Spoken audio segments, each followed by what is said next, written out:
Happy Sunday, Heart Fam. I hope you are living your best life and, as usual, thriving in the things of Christ.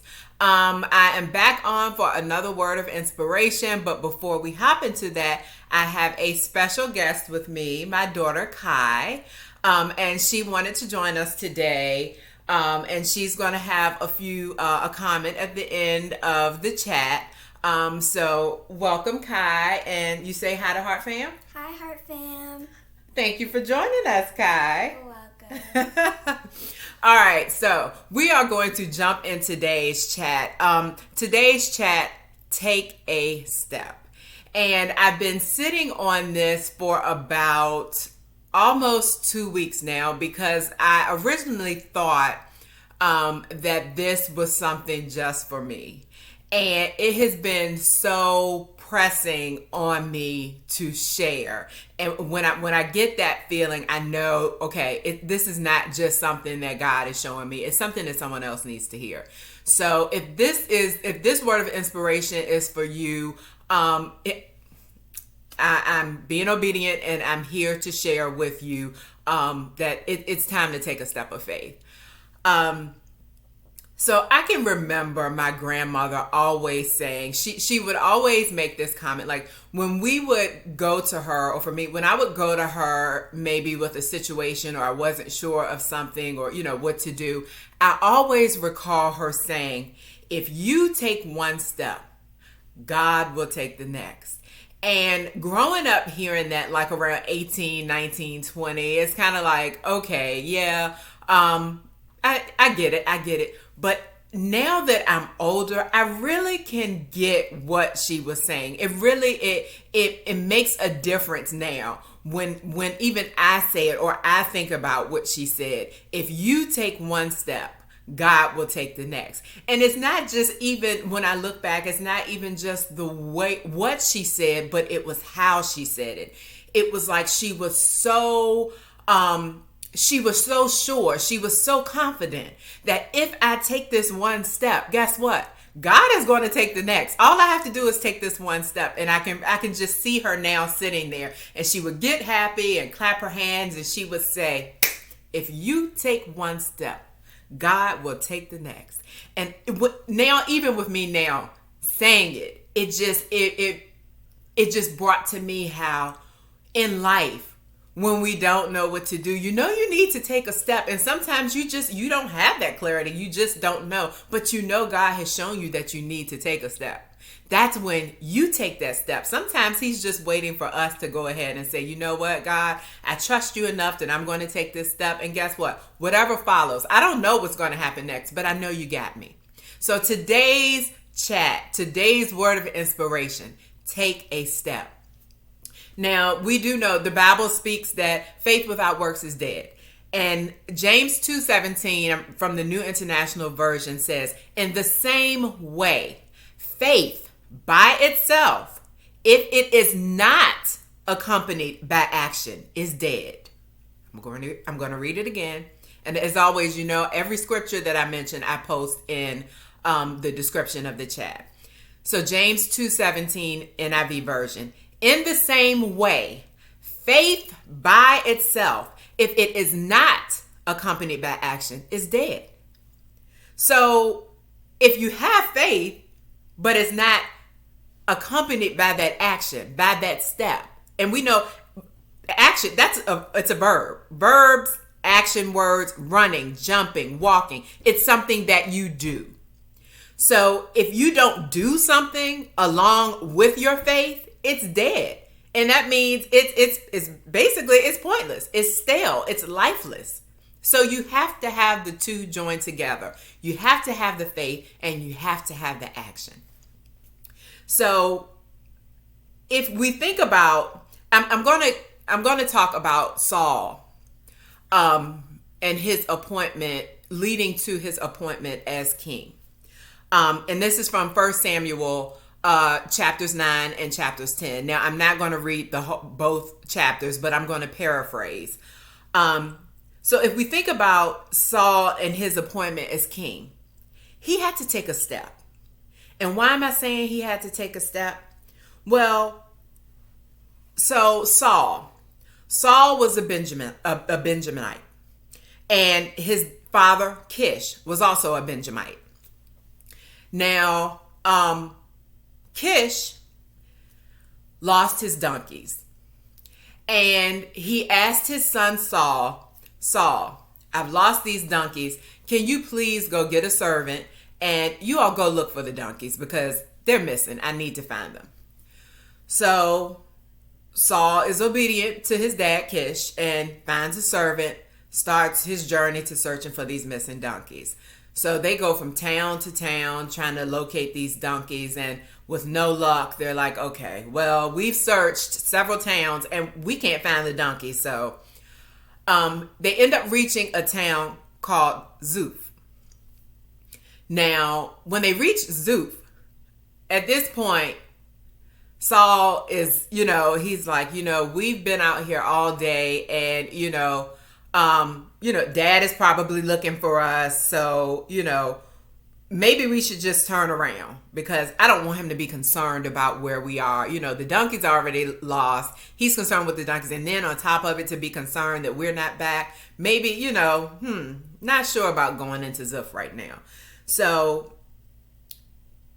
the servant looks at Saul and says, you know what? Let's take a look in this town. So granted, Saul is still like, I'm not sure about this. I'm really concerned. I don't want Dad to be worried about us. So, maybe, I don't know. I'm really feeling like we should turn around. So the servant is saying, you know what, Saul, let's take a look into Zuph, because there is there's a man of God in Zuph who is highly respected, and everything he says seems to come true. So let's go ahead. Let's go into the town. Let's take a look and let's see what he has to say. Maybe he can help us out. So, and the man who was the wise one, the man who was highly respected and heard from God, back then they would call them seers, or what we know today as prophets. So they decided to go, and before they went, Saul asked the servant, okay, so we're going to see the prophet. What do we have to give to him? I don't have anything. Do you have something? And the servant said, well, I have a shekel, a quarter of a shekel of silver. So Saul, he's like, all right, that's good. So we do have something to bring to him. So Saul agrees, let's go ahead and let's go into the town of Zuph.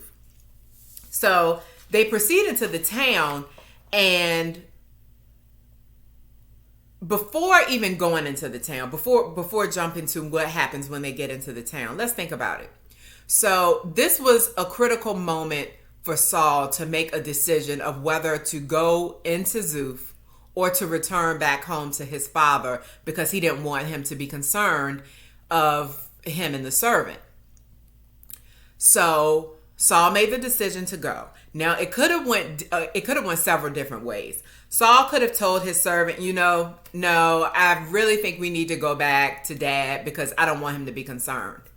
And they could have turned back around and, just went back home and not even, continue to search for the donkeys.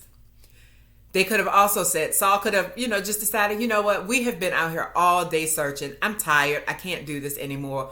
We can come back tomorrow. And he also could have said, that sounds great what you're saying, the man of God and Zuph, I get what you're saying, but right now I'm not trying to hear all that. We've been out here looking, and right now I don't want to hear that. And they could have went back. But Saul decided, okay, we're here. We have something to give the prophet. Let's go ahead and see what he has to say. At this point, it's like, what can we lose? Let's go. So Saul took a step, not knowing if this prophet was going to, give them advice, or, not knowing if they would have so-called wasted time going to Zuph when they could have been home. So as Saul and his servant enter into Zuph, they met some young women who were coming out to draw water. And they asked the women, hey, is the prophet here? And the women, they nod yes. The prophet is here. So think about this. So when they went to the town, they asked the women if the prophet was there. They said yes. So let's backtrack. Had Saul decided to go home and return the next day to talk to the prophet, there could have been a chance where the prophet was not there and he would have missed out. So just remember that because he decided to take that step that day, that particular time, he was able to see the prophet. So he didn't miss his opportunity because he took action. So as they walked into the town, they saw the prophet walking towards them. And the prophet was Samuel. It was the prophet Samuel. So the day before, God had already revealed to Samuel that he would send to him a man from Benjamin who he should anoint as king and ruler of Israel in order to defeat the Philistines. Now get this. The day before Saul and the servant came to the town of Zuph, God had already spoken to the prophet Samuel saying, you know what? I'm sending somebody from Benjamin here to this town. So when he comes, I need you to anoint him as the king of Israel. Okay? So remember that. So when Samuel saw Saul, God told Samuel, that's the one. He is the one. So Saul approaches Samuel and asks him. Saul didn't know who Samuel was. He knew, he wasn't sure of who he was, but he knew as they were walking together, approaching each other, he wasn't quite sure of who Samuel was. But Saul approaches Samuel and he asks him, would you please tell me where I can find the prophet? So Samuel looks and says, I am the prophet.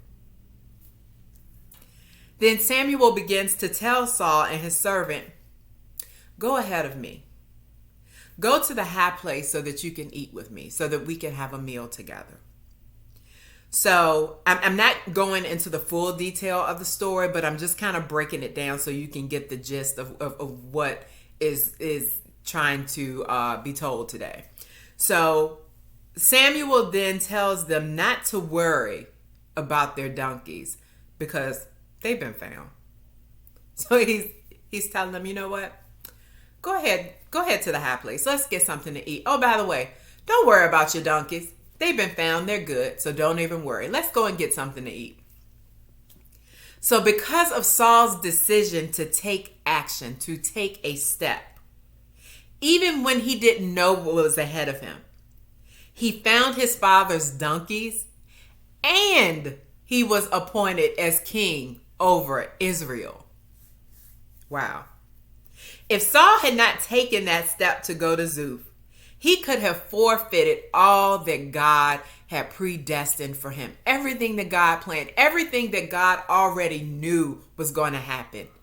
Had Saul not taken that step, listened to his servant, and went into the town of Zuph, he probably would have not found his donkeys, his father's donkeys, and he wouldn't have been appointed king. Everything works in divine time. God has everything pre-ordered, predestined. We just have to take the steps. And don't overlook, and this is another thing, don't overlook the fact that through Saul's journey, God had already made provisions for him before he physically arrived in the town. When you think about that, I'm like, God is so amazing that, when he knows, it's like he guides you. Even when you don't know, you're taking these steps not knowing what is ahead of you, but he places you in the right place. And that's what he did for Saul. Because even when he didn't know what was going to be ahead of him, God had already spoken to Samuel and told him, a man from Benjamin is going to come here and you are going to anoint him as king of Israel. This was before Saul even arrived. So Samuel was waiting for him. He was waiting for Saul to take that step so that Samuel could be obedient and anoint Saul as king.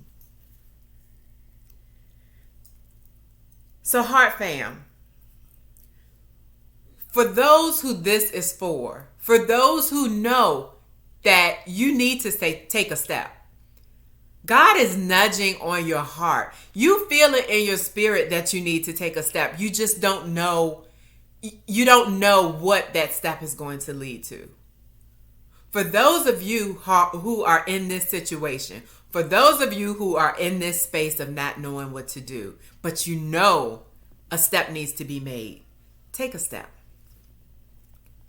I challenge you, even in my life now, I'm taking a step. I'm taking a step into the unknown. I don't know what is ahead, but I know the step needs to be taken.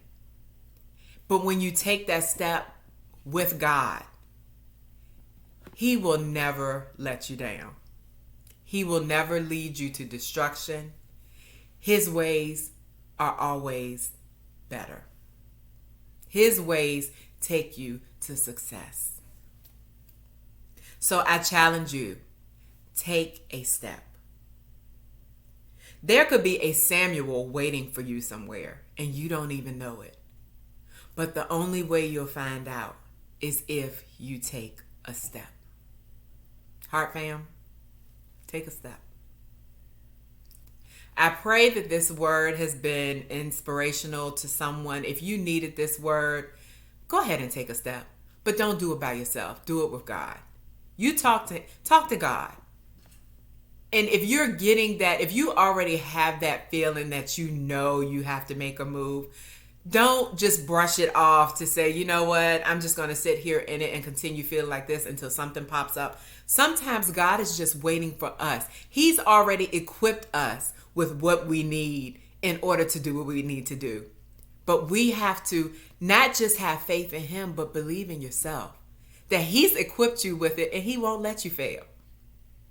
It gets to a point sometimes where God has given you everything you need. And He's guided you through a process. He's held your hand. You've been there, reaching out to Him and waiting on Him and praying and trusting and fasting and reading the scripture and just talking to God. And you get to a point where you're like, you have to take a step. And God is still there with you. But sometimes it requires you to make that step. He just wants you to trust because He's already lined it up for you. But it's something that only you can do with God. He won't leave you. He will not leave you. He's still with you. But you have to be the one to take that step. And then taking that step, that Samuel will be on the other side waiting in order to put you in the place that God has destined you to be. Heart Fam, once again, take a step. And on that note, don't forget to like, share, comment, and subscribe. And turn on your bell for more notifications. Well, thank you, Kai. I hope you all have enjoyed our chat for today. Take a step. We love you all. And until our next chat, bye.